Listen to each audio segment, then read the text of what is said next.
What's plastic, jammed, and black all over? Ah, it's the AR-15, the first weapon I ever covered on this wee channel, at least its military-adopted variant, the M16. Born during and becoming a symbol of a revolution in firearms technology, and from a new forward-thinking firearms manufacturer, the AR-15 has been infamous throughout the entirety of its life, since before it even fully went into production, even more so in the jungles of Vietnam, and especially today.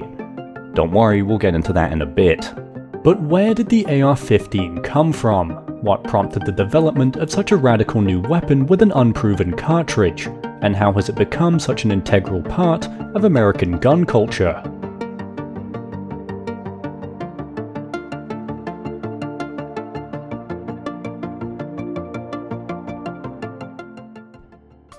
The AR-15 challenged the answer to a question the US military had thought they had already confirmed years ago. What is the ideal size of a rifle cartridge? Their answer was .30 caliber ammunition. Now, when the American military first got their hands on an AR-15 in 1958, they took a good look at the AR-15's .223 round and said, "This bullet is smaller, it must be less powerful." End of story. Makes sense, right?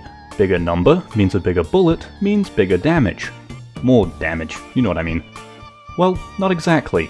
Since 1938, the Aberdeen Proving Grounds Ballistic Research Laboratory had been experimenting with different ammunition types to create the perfect bullet, and by 1952, they felt they had an answer for how to do so. One study discovered that on the modern battlefield, the range of rifle fire rarely exceeded 500 yards, and that it was most effective at about 120 yards or less, and thus the most lethal bullet should be a high-velocity, small-caliber round, the velocity allowing for greater range, and the small caliber lowering recoil and raising magazine capacity. This was compounded a few months later in another study, and further studies at the time and since have also shown a stark difference in terminal ballistics. Terminal ballistics, if you're unfamiliar, refers to the behavior of a bullet when it hits something, often people, because that's usually what soldiers are shooting at. And the .223 round behaved rather strangely when it was hitting people. As opposed to the .30 caliber 7.62 round, which would often pass straight through a target, the .223 round was more prone to fragmentation in flesh, damaging the target more than if it had simply passed through. The 7.62 round, for all its power, wasn't damaging the internals of enemy soldiers as comprehensively as a .223. Quick side tangent, while researching for this video, I came across a number of studies from 1980s China studying the effects of 7.62 versus 5.56 ammunition on tissue. In order to carry out these studies, they used dogs, live dogs. They shot hundreds of dogs and studied their wounds as they bled out. As if you didn't need another reason to dislike communists, but I digress.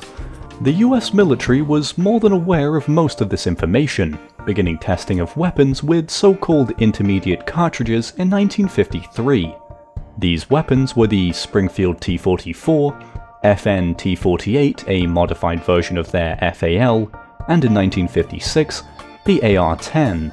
All of these weapons were chambered in 7.62 by 51mm NATO. Yes, 7.62 was considered intermediate in the 1950s because the US military refused to use anything less than a .30 caliber bullet, and after testing them rigorously for a number of years, the US military opted to adopt the T-44 as the M14 in 1957, confident in the weapon's accuracy, handling and automatic fire, and its ability to be produced on the same machinery as the M1 Garand. Though, in time, all three of those would be disproven. Despite the M14 being adopted, one American general wasn't satisfied: General Willard Wyman. Wyman had been impressed with the newcomer to the competition in 1956, the AR-10, and had approached the chief engineer in its creation, Eugene Stoner, to develop and test a smaller caliber version of his rifle, ordering 10 of what would become known as the AR-15 from ArmaLite, the manufacturer Stoner worked for. They arrived in 1958 to the general reaction from many of Who the fuck is ArmaLite, and what the hell is an AR-15? To answer both of those, we'll have to quickly rewind to 1954, when George Sullivan and inventor Jacques Michault approached the Fairchild Engine and Airplane Corporation with their designs for prototype and lightweight aluminium rifles with inline stocks and receiver-mounted carrying handles, the pair working on a so-called para-sniper weapon since 1952 under a company known as SF Projects. Richard Boutelle, the president of Fairchild, was interested in their projects and set up a new division of his company for the pair to develop them further, known as ArmaLite. ArmaLite kicked off its developments with the ArmaLite rifle, or AR-1, the bolt-action para-sniper rifle they'd been working on since 1952, with a foam-filled fiberglass stock and an aluminium barrel, and the similar AR-3, both proving the viability of the concepts the company was testing, though they wouldn't see full-scale production. Along with these was a new survival rifle, the AR-5, that would be adopted by the US Air Force as the MA-1 survival rifle, and reproduced for civilians as the AR-7 by ArmaLite before they sold the rights to the Charter Arms Corporation. They also created a prototype semi-automatic shotgun known as the AR-9, but the weapon we're most concerned with is the aforementioned AR-10. Sometime around 1955, Sullivan would meet former aircraft engineer, marine, and amateur firearm designer Eugene Stoner at a gun range while testing the AR-5, and after a brief discussion, hired him as their chief engineer. Stoner had been working on what he called the M8 rifle, a .308 Winchester chambered inline stocked weapon with a rotating bolt and direct gas impingement system, and with the help of ArmaLite, developed his prototypes further. Developing a less boxy and more ergonomic frame, and making use of fiberglass and polymers, the new rifle would emerge as the AR-10 in 1956, but during testing with Springfield for the US military, the rifle would fail catastrophically, at one point the barrel even bursting open as an operator was firing the weapon. He was thankfully not injured. Now we're back to General Wyman. As previously mentioned, he, in spite of these failures, was keenly interested in Stoner's new rifle and suggested a new version of the weapon, but chambered in the smaller .222 Remington cartridge. Then, in 1958, the ArmaLite rifle, or AR-15, rechambered for the .223 Remington cartridge due to its improved penetration over .222, arrived to the aforementioned disdain from many in the military. The US military, as with most humans and organizations led by them, is very resistant to change.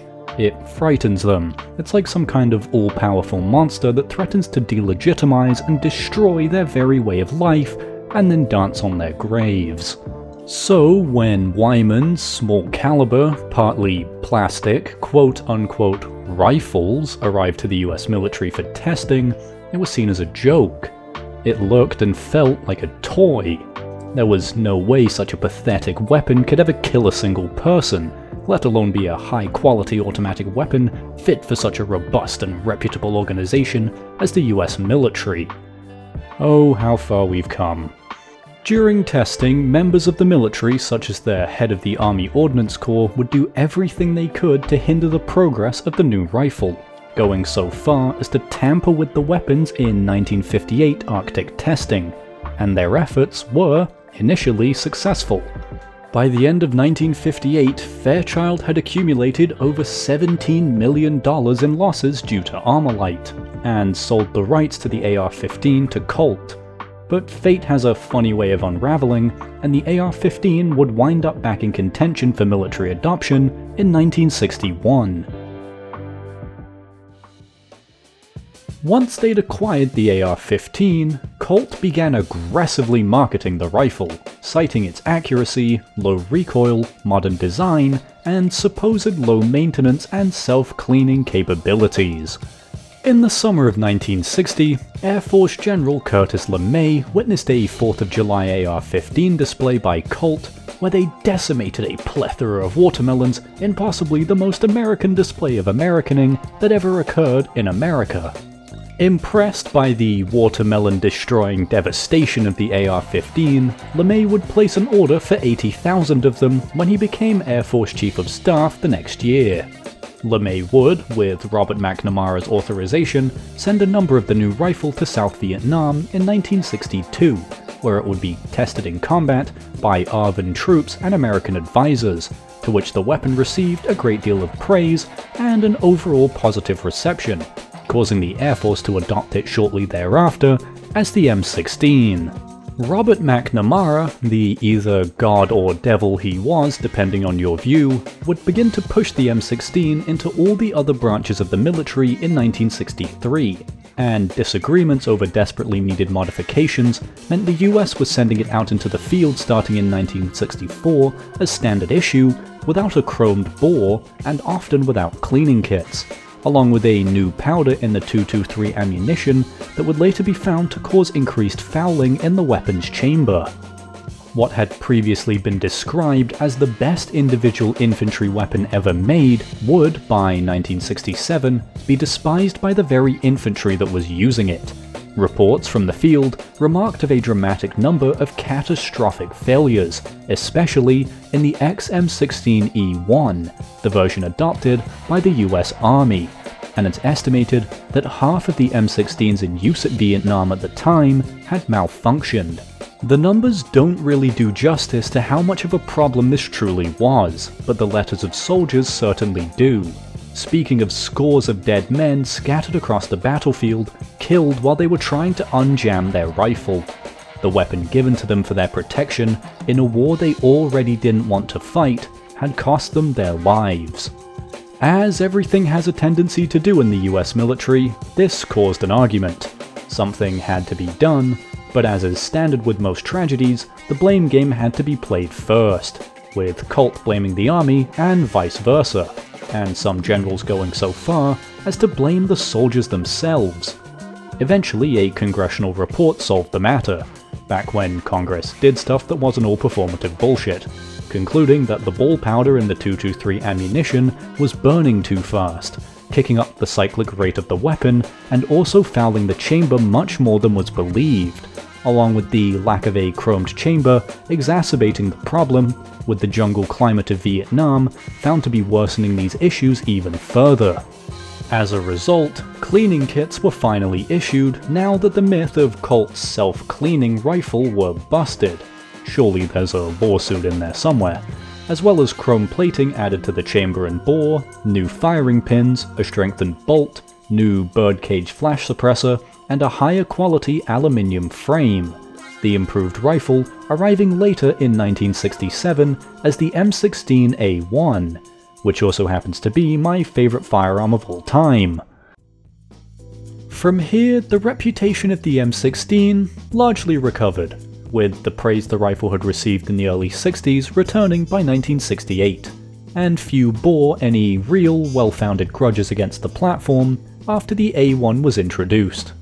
Unfortunately for the US, however, they would ultimately withdraw from Vietnam in 1973, an embarrassing end to what was meant to be a simple show of American strength to a small Southeast Asian nation.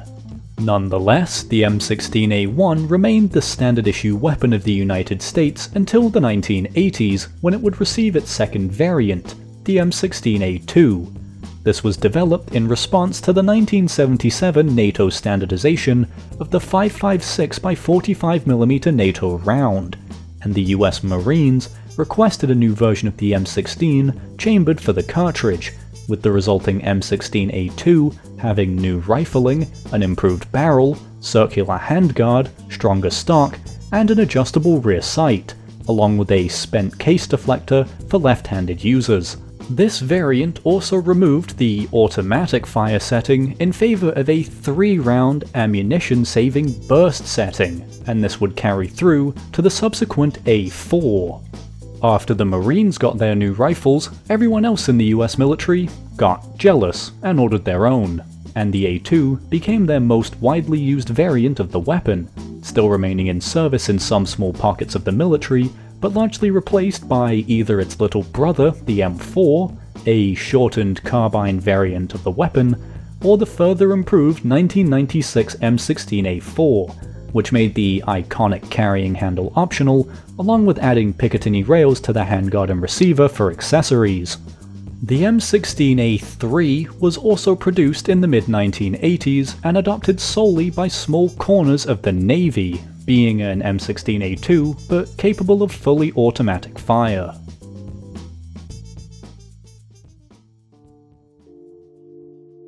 It was while the M16A2 was first entering service that the story of the civilian AR-15 takes a sharp and very controversial deviation.